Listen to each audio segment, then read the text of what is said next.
Okay, everybody, it's Matt here, the Dice Checker from the Literary Gamers. Today we're going to be taking a look at the Dresden Files cooperative card game. For those of you who don't know, this is a game based off of a series of books by Jim Butcher. I think the series is still going strong, and this is a neat little puzzle-style cooperative game and it's the first time I've seen this done.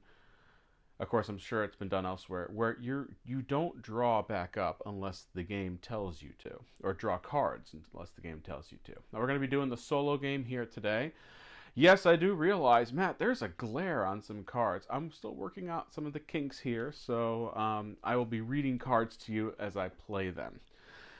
Now, this isn't the easiest game for me to explain. I'm not sure what it is, and it's a very large footprint. It's actually the largest footprint out of the four games that I've got going today.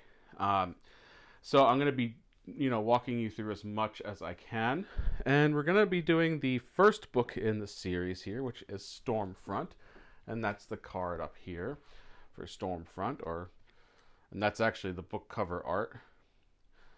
If you haven't gotten a chance to read some of these, they're really fantastic. The first few, some people are like, it's okay. But I really enjoyed it. Yes, if I do end up playing all of these live, I'll tell you which one I didn't like the most. But overall, I did enjoy myself.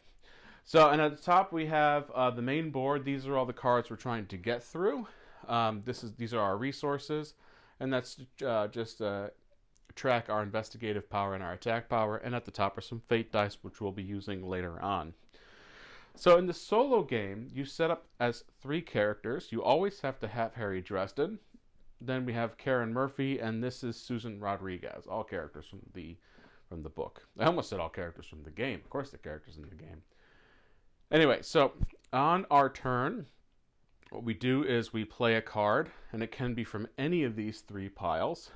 They have 6 cards each. And we can attempt to do cases, which are the green cards up here, or attack foes, which are the red. We also have purple cards, which are advantages, and then yellow-ish cards, which are obstacles that we have to overcome. This is range 1, going all the way to range 6. And what do I mean by that? Well, for example, let's take this one. No, because I want to give you a basic one right here. So right here, Susan Rodriguez has a card called Holy Water, which costs her 2 fate to cast it, does 2 hits, but only works at a range of 1. And color matches color. This would be to attack somebody. We would look for a green card for something that would be at range 1.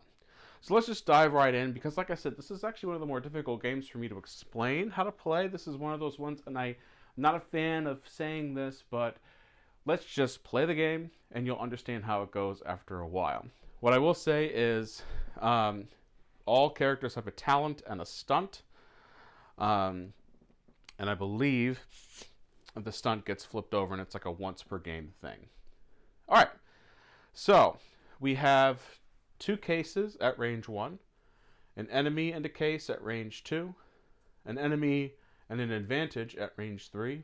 Both have obstacles at range 4, an advantage and an enemy at range 5, and a case and an enemy at range 6. Now, I believe you are trying to... I say believe, I really should know, but I'm always going to get this wrong. At the end of the game, you're trying to solve more cases. The game scores the number of foes left on the board, so the red cards. And you're trying to get more cases solved than red cards that remain. And at the end of the game, once you can't play any more cards, or you go to play a card and you don't have the fate to spend to do it, or you just decide you're going to end it, you're going to go to this card here, which has the final showdown, and you're going to roll fate dice, and we'll show you really more how that works the closer we get to the end. All right. So let's see here. We have some cases here at the front, and some of them have effects that go on to other ones, but let's see here. I'm going to play a Dresden card, which is this first card here. It says Private Investigator, which costs me 3 fate to play. And it'll give me 2 clues on a range of 3 and this white box 1. I'll talk about that in a second. So let's spend the 3 fate. 1, 2, 3 fate. And I'm going to attempt to put it on the the um, the second one here for A, because it says when solved, the active player must discard an attack card. So we'll try to get rid of that right out of the gate. So what that means is I'm at range 2, but this goes to range 3. But I'm going to take one of these fate dice, and I'll take orange because I love orange, and roll it. And thankfully it landed on nothing. If it landed on a minus, I would only be able to do that on a range 2 ability, sorry, a range 2 card, or if I rolled the plus, a range 4. So I'm going to put that in discard and put 2 clues onto is Marconi involved? Marcone. All right, and he needs 7 clues down there to defeat that. Now, I may zoom in, zoom out here and there, so just kind of let me know what's happening. Well, I should say that. I'm so used to doing the live play now that I'm telling you, tell me what to do. Now, write in the comments what doesn't work and what does.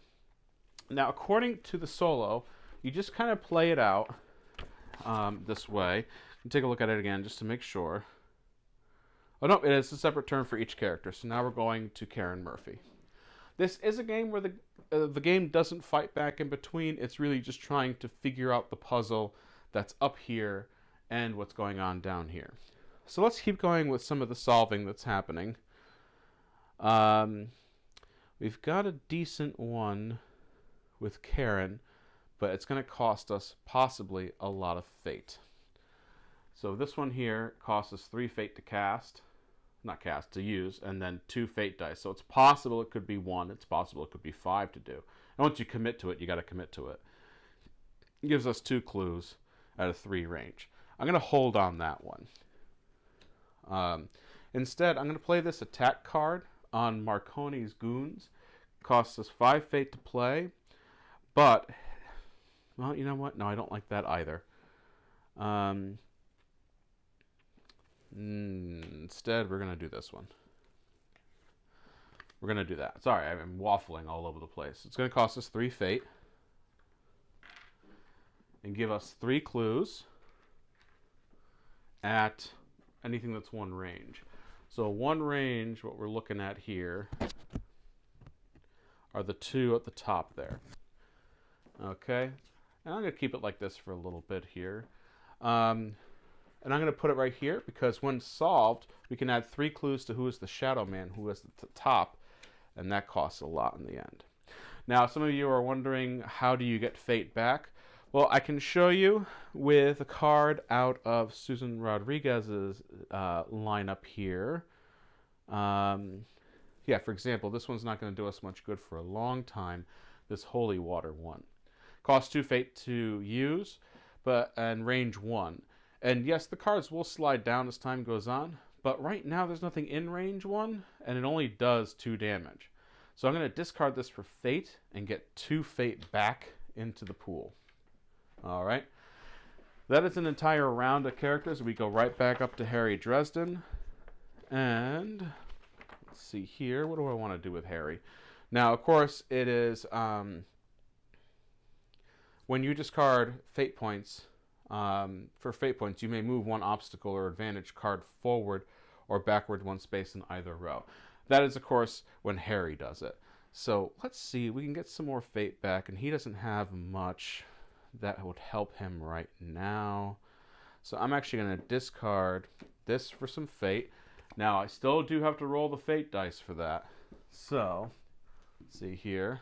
Actually, we're getting 3 fate back because it's 2 plus whatever is rolled. So that goes back into there. And when he discarded, he may move an obstacle or advantage card forward or backward 1 space. I'm actually going to move this one forward because all our attacks cost +1 fate to use. And then he's got cards, and even Karen's got cards that can let us bypass that. It is Karen's turn next, and since that obstacle is now within range, hopefully we're going to use this, which allows us to get rid of that. Let's hope the fate dice don't mess with us too much. This is going to cost us 3 fate to cast. All right, and it's a +- so it costs 3 fate. I say cast. I think I'm just always in that mindset. So what we get to do is get rid of this card because it says overcome an obstacle. This is an obstacle, we just get to overcome it. So that goes into book discard at the top there. All right. Now, because we have that, they'll all slide down. All right. So now it's Susan Rodriguez's. Now you'll notice I'm not talking about I'm not talking about drawing cards up. That's because you never draw cards up unless something tells you to draw a card. So let's get back to the lineup up there so you can kind of see the enemies we're fighting against. All right. And I'll hold the cards up as they go along. Okay. So let's see. I'm going to play with Susan this card called Play a Hunch. Costs 4 fate to do. And it gives us 4 clues at a range of 1, but that's not bad. And when Dresden casts, I keep saying that. When Dresden discards for fate, he gets special ability when he does it. So I'm going to put 4 fate down, 4 investigative power down on that one. So I only need 2 clues left on that, which is pretty good. So we got Dresden here.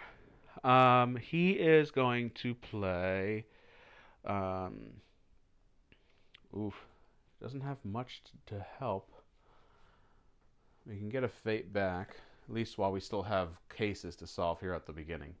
So this costs 1 fate, so if I discard this, we'll get a fate back. It's not much, but he is able to bring this beer at max card closer to him.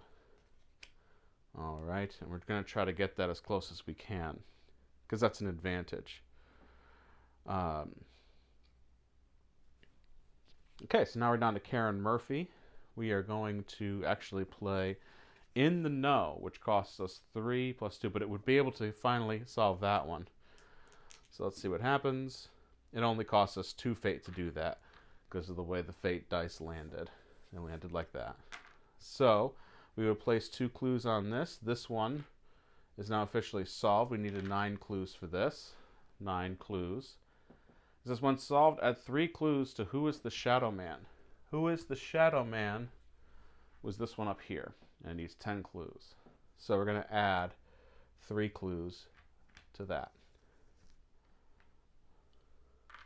All right. And these all slide down. And that was Karen Murphy. Got some bumps in the board, not easy to slide down. That's all right, though.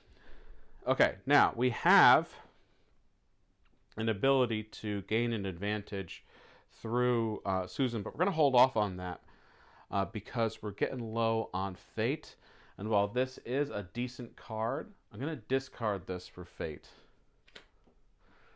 So it costs 5 back into our pool. Now it says when she discards for fate points, I may add 1 clue to the case at the shortest range, which right now is who is the Shadow Man. Okay. So now we're going back to Harry Dresden, and he's going to use this card right here, which is 1 fate to play at 1 range, but he can take an advantage. So he's going to pay his 1 fate, and he's going to take this, which is, like I said, beer at max. Active player, who's Harry, draws 1 card and distributes 2 card draws among other players. So he's going to draw a card, which is an okay card, but he's going to have each one draw another.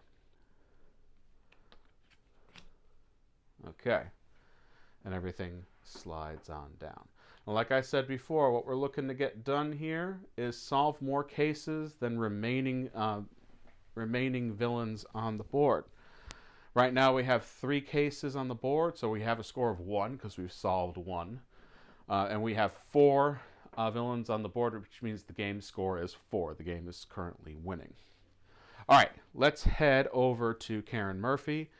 And I'm actually going to have her, since we need to start handling some baddies, play this. It's 5 fate, but it has the potential to be a lot of damage. So 5 fate, she hits for 4. There we go. But rolls 2 fate dice. And we rolled a plus, which means she hits for 5. And this is at a range of 3. And so she's going to put that on Marcone's goons. Alright, so now it's Susan's turn. She really doesn't have much left for us to do out on her deck right now, because everything she could do is out of range. So let's go ahead and take this one, which is 4, and overcome an obstacle. The only obstacle is the one up there, and that's at range 4, and this can only hit range 3. So I'm going to have her discard that for 4 fate points. And when she discards her fate point, she adds clue to the closest case. Case at the shortest range. And I should mention that you see a lot of letters attached to these cards. That just tells you where else they affect. For example, the Who is the Shadow Man. Until it's solved, you cannot add hits to the Kalshazak Toad Demon, which is over there. And for down here, when solved, active player must discard an attack card. Speaking of attacks, it's time for Harry Dresden to consider what he wants to do.